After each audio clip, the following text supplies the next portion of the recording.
वक्रतुंड महाकाय सूर्यकोटि समप्रभा निर्विघ्नं कुरु मे देव सर्वकार्येषु सर्वदा। दोस्तों, आज हम जानेंगे गणेश चतुर्थी के इतिहास के बारे में। गणेश चतुर्थी शुभ हिंदू त्योहार है जो 10 दिनों तक मनाया जाता है। हिंदू कैलेंडर के अनुसार भाद्र महीने में मनाया जाता है। आमतौर पर अगस्त से सितंबर के मध्य में यह त्योहार आता है। गणेश जी को धन, ज्ञान, बुद्धि और समृद्धि के देवता के रूप में माना जाता है। इसीलिए अधिकतर हिंदू उन्हें महत्वपूर्ण कार्य शुरू करने से पहले उनकी पूजा अर्चना करके आशीर्वाद प्राप्त करते हैं। भगवान गणेश को कई अलग अलग नामों से जाना जाता है, जैसे कि एकदंत, कपिल, सुमुख, लंबोदर, विघ्नहर्ता, विनायक, गणाध्यक्ष, बालचंद्र और गजानन के नामों से पूरे भारत में पूजा की जाती है। यह त्योहार भारत भर में गलिया चौक पर एक पंडाल बनाकर पूरे उत्साह द्वारा बड़ी भक्ति भाव और खुशी के साथ मनाते हैं।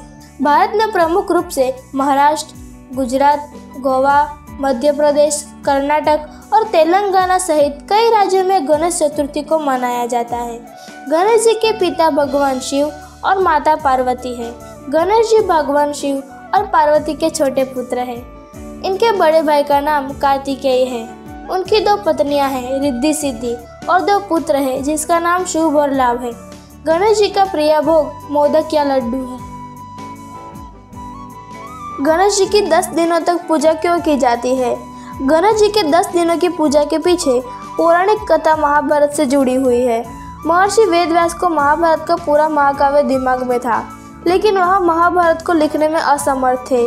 तब ब्रह्मा जी ने बताया कि महाभारत को लिखने का कार्य एक ही देवता कर सकता है, जो है गणेश जी। उनसे ज़्यादा ज्ञानी और कोई नहीं है, वही विद्या के देवता है।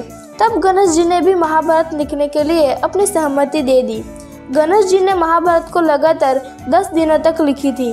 उनके सामने कई ऋषि मुनि और वेदव्यास जी बैठे हुए थे। वह बता रहे थे और गणेश जी लिख रहे थे। उन 10 दिनों में गणेश जी को पानी पीने का भी वक्त नहीं मिला था। वह लगातार लिखते जा रहे थे। वह पल भर के लिए भी बीच में नहीं रुके थे। लिखने के दौरान वेदव्यास जी ने देखा कि गणेश जी को थकान हो रही है और शरीर से पसीना भी बह रहा है। तभी वेदव्यास जी ने उनको तुरंत ही मिट्टी का लेप लगा दिया, जिससे गणेश जी के शरीर का तापमान न बढ़े। फिर भी शरीर का तापमान बढ़ता चला गया और उनके शरीर ऊपर लगी मिट्टी भी सूखने लगी, जिसके कारण गणेश जी के शरीर में अकड़न आने लगी। इसी के चलते उनका नाम पार्थिव गणेश भी पड़ा है। इसीलिए मिट्टी की मूर्ति बनाकर उनकी स्थापना करते हैं। ऐसा कहा जाता है कि 10 दिनों तक महाभारत लिखने के कार्य के बीच भाद्रपद चतुर्थी को वेदव्यास जी ने उनकी पूजा भी की थी। महाभारत लिखने का कार्य संपूर्ण होने के बाद महर्षि वेदव्यास जी ने गणेश जी को पवित्र जल में स्नान करने के लिए बैठा दिया। यही कारण है कि 10 दिनों तक गणेश जी की पूजा की जाती है और 10वें दिन भगवान गणेश जी की मूर्ति का विसर्जन करते हैं। सार्वजनिक रूप से गणेश चतुर्थी को कब से और किसने मनाना शुरू करवाया? ऐसा कहा जाता है कि जब अंग्रेजों की सरकार थी तब गणेश चतुर्थी को घर में ही पूजा करने की अनुमति थी। बाहर बड़े पंडाल या सार्वजनिक रूप से नहीं मनाया जाता था।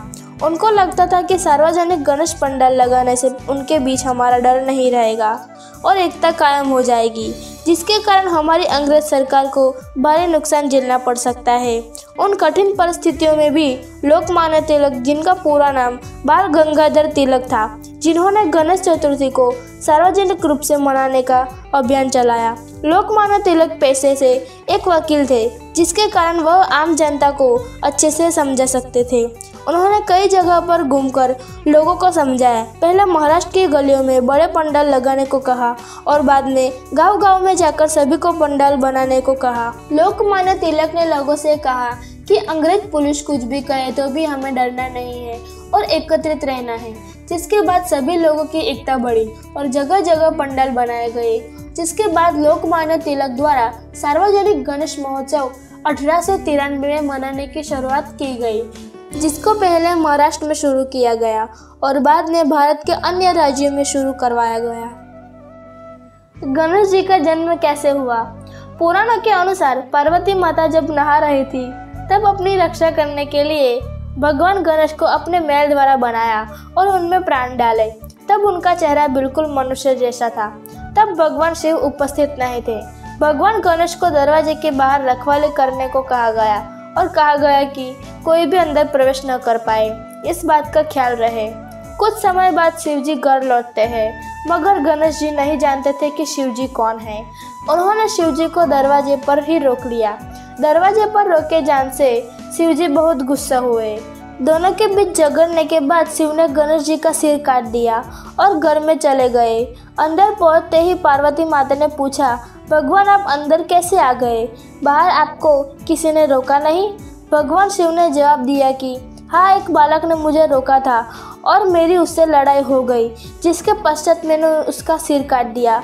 यह बात पता चली तो पार्वती माता क्रोधित हो गई और बताया कि वह आपका पुत्र है, जिसे मैंने रखवाली के लिए बाहर बैठाया था।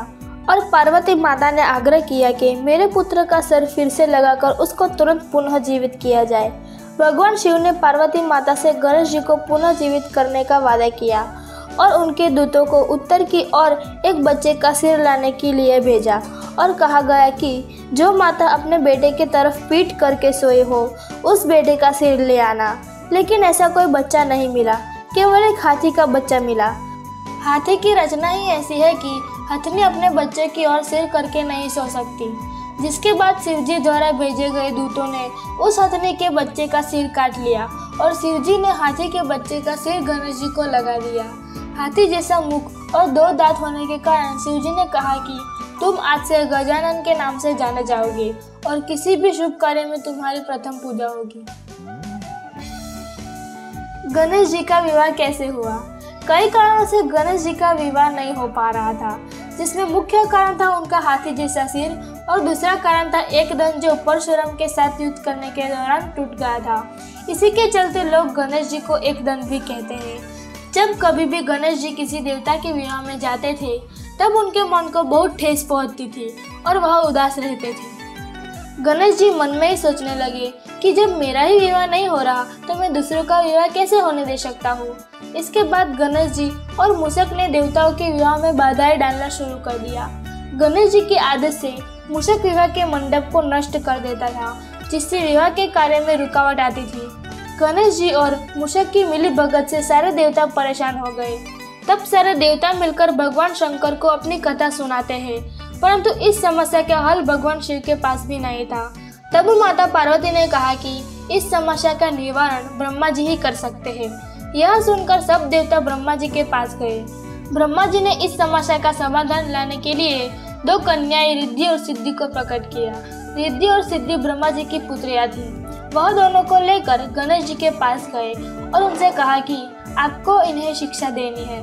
जैसा कि आप जानते हैं गणेश जी ज्ञान के देवता हैं, इसीलिए गणेश जी उन्हें शिक्षा देने को तैयार हो गए।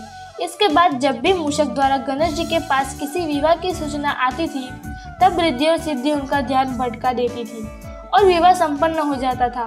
जब उनको पता चला कि देवताओं का विवाह किसी भी बाधा बिना पूर्ण हो गया है तब गणेश जी को सारी बात समझ में आ गई। इससे पहले कि गणेश जी क्रोधित हो उठे, ब्रह्मा जी उनके सामने रिद्धि और सिद्धि को लेकर प्रकट हुए और गणेश जी से कहा कि इनके लिए कोई योग्य वर नहीं मिल रहा है, कृपया आप इनसे विवाह कर ले।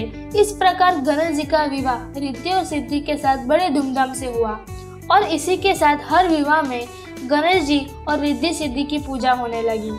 रिद्धि सिद्धि से गणेश जी को 2 पुत्र की प्राप्ति हुई, जिनका नाम शुभ और लाभ है।